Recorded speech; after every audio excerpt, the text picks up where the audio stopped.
Joe was having issues. Sure, he was making a profit on each of his jobs now, but he never really knew how much because his guys were so inconsistent. Sometimes it would take them 40 hours to get their work done, sometimes 45. This week, one crew took 48 hours, 8 of which were overtime. On top of that, some of his guys thought they could do better on their own.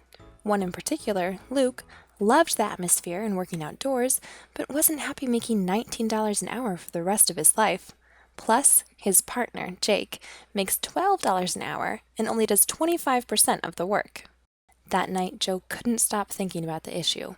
He and his wife, Jane, started talking about it well into the night. If the guys would just work faster, and I know they can, I could pay them more because they'd be servicing more customers. Well, think about it. With overtime, it's almost like you're giving them a bonus for working longer because of time and a half. No wonder they don't work as fast as they can. You're right. The real problem is motivation. If I could reward them for working quickly instead of working slowly, everyone would win. I wouldn't have to micromanage, and they would make more money. Did you ever read that book you saw at GIE last year by Dave Tucker about motivating employees? Oh yeah, about piecework. I think it was called Getting Your Employees to Pull With You. It said to rate all my lawns according to how much I'm charging the customer, then pay my guys based on what they accomplish. The next day, he looked over the book again and decided to take the author's advice and start with a trial period. He tracked both systems side by side, and at the end of 2 weeks, the guys could choose whichever check was higher. Who would complain about that?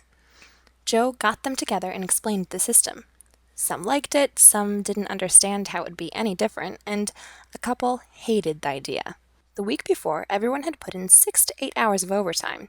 He expected the productivity to go up, but he never expected what actually happened. On Wednesday afternoon, he got a call. "Joe, this is Henry from Crew 2. We finished the work for this week. Do you have any more jobs?" Joe was stunned. "What do you mean you finished? You mean you have no more work on your route for the entire week?" "Yeah, I guess we were able to do it a little faster than last week," Henry said almost sheepishly. "Can we finish up another crew's jobs? We have 45 hours of pay done, but at this rate we can get 60 hours before we quit for the week." Joe sat back, a little stunned. What had happened? It was like his whole team had woken up.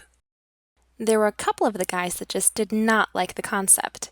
They liked going slow and watching the hours tick by. Before, the other employees had tolerated slow workers. Hey, it even helped them get to overtime. But now, no one wanted them on their crew.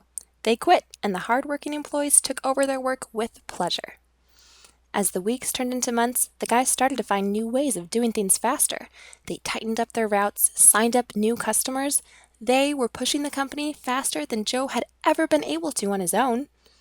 The icing on the cake came a few weeks into the change. He got a call from Luke.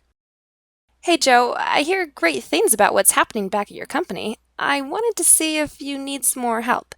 I'm just not cut out for all the technicalities. I never knew how much work or money was involved in making a company from the ground up. What do you say?" Joe smiled and thought about how the new system was affecting his company. He had noticed the quality going down for a couple of the crews, but he was pretty sure there was a chapter in the book about that. He'd look it up tomorrow. "Sure, Luke, I'd love to have you back. Let me tell you about how the new system works."